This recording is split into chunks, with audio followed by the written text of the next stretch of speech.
Yeah. Now you know what the lacuna means. I'll be sitting like that for the rest of the video. Hi, So here, and this is not just a hole in the cardboard. This is a perfect visual image of a so-called lacuna. And the lacuna is that precious treasure that I found 7 years ago, and since then I've never struggled with my own authorial voice in the academic writings.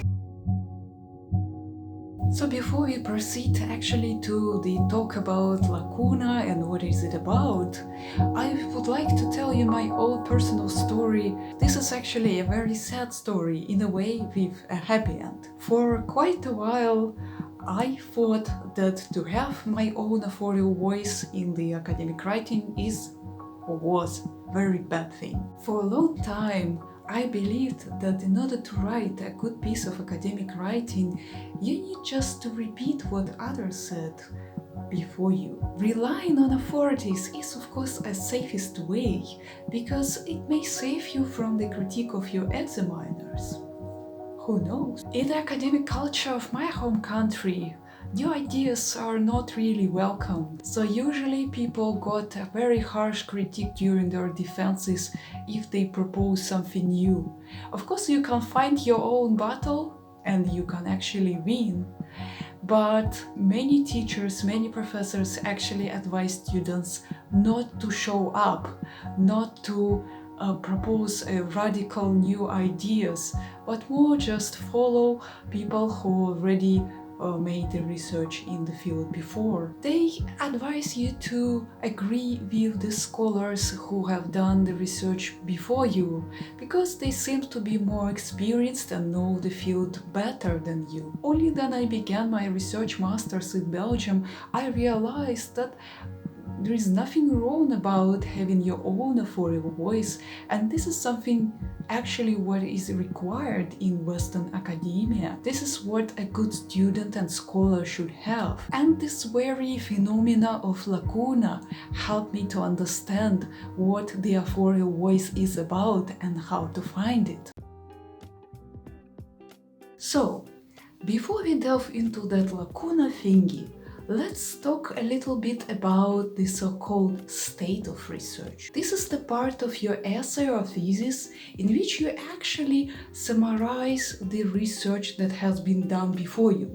You read a lot of stuff and basically you're ready to briefly describe the major points that those authors make. You do it not only because you need to show your professor that you read that bulk of literature they gave you, but also, and most importantly, you're setting the background for your own research. You write that one fellow said one thing about your topic and another fellow said the opposite thing. Your research may aim to show who of them is closer to the truth, or that they are both are wrong. But in order to say one thing or another, you actually should criticize those fellows. And I understand it's pretty difficult if you think that those fellows are the greatest scholars and scientists in your field. However, there is just only way to find your authorial voice.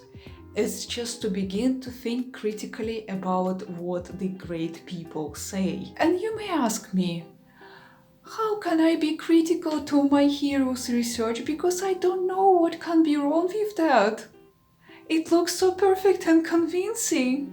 But I'll tell you, nobody is perfect, especially in the research. So then you start learning more about your field, more facts, more opinion of other scholars, more critique that those scholars address to your heroes. You'll see that your heroes also have faults. For the start, you may recite someone else's critique in your essay. For example, A said blah blah, but B didn't agree and said that blah blah was a rather limited approach to cognitive anthropology. Then you learn how others critique. You can actually add a critique of your own. So, now we came to that lacuna thingy. Lacuna is the Latin word that stands for a hollow or a cavity. So basically it's the cavity in the scholarship that your research should fill in. Then you criticize the work of others. You in a way indicate what is lacking in their research, what are the weaknesses, and in that direction, that way, you actually clear the space for your own research. Those weaknesses, they are exactly that lacuna that you're looking for. Your research should aim to enhance those weaknesses, to fill in that lacuna. This is how your thesis or essay can contribute to the scholarship. So you got it right. In order to find your own authorial voice, you need actually to criticize the work of others in order to actually clear that space in the scholarship for your own research. And then you say that your research will do that and that in order to fill that space, that lacuna. And that will be the unique contribution, you know. So let's begin with some examples. We'll have a look at the postgraduate essay of the Oxford student in ecclesiastical history, so a historical essay dedicated to one of the late antique historians and scholars, Eusebius of Caesarea, who lived in some late 3rd, 4th century. So basically, the topic of this essay is New Jerusalem facing the famous Jerusalem of old, which is the quotation, so screw it, doesn't matter. The actual topic begins with what I put in that blue color, Eusebius of Caesarea on the sacred space. The first paragraph doesn't really relate to us. It's a so-called blah blah part, basically the part in which we introduce the historical context, the idea of the sacred space that was developing at that time, and then the second paragraph comes, and this is the most important paragraph for us today. First, in that paragraph, the first part, basically, this student keeps introducing his author, his topic more precisely.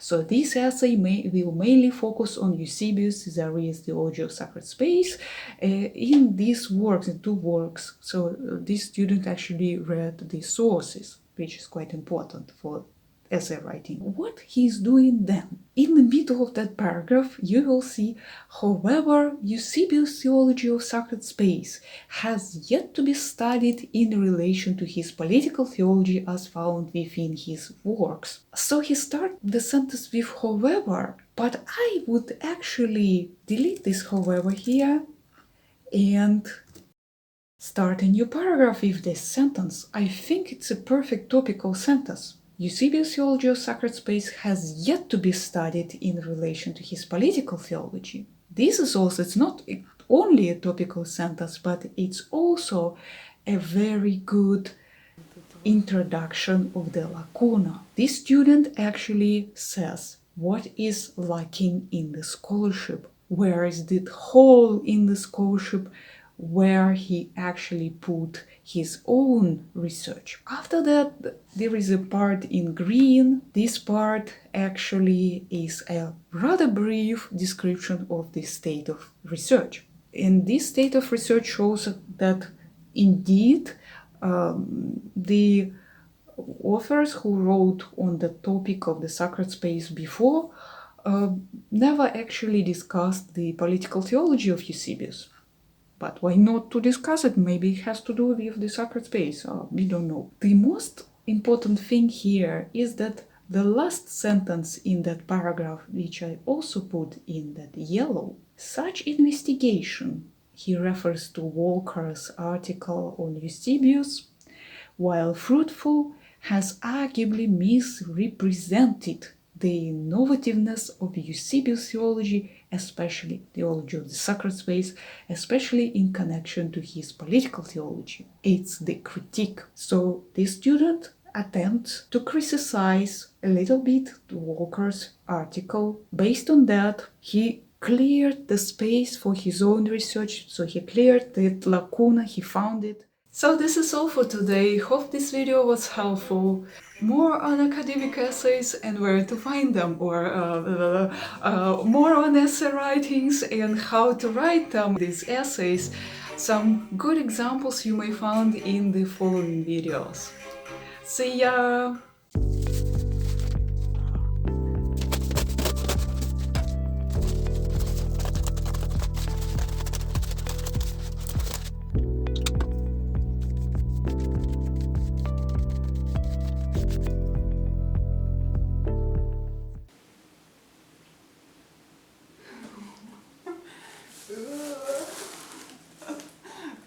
Oh my god.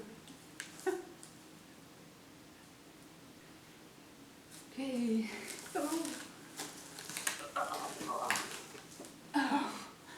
Now you know what the Lacuna means.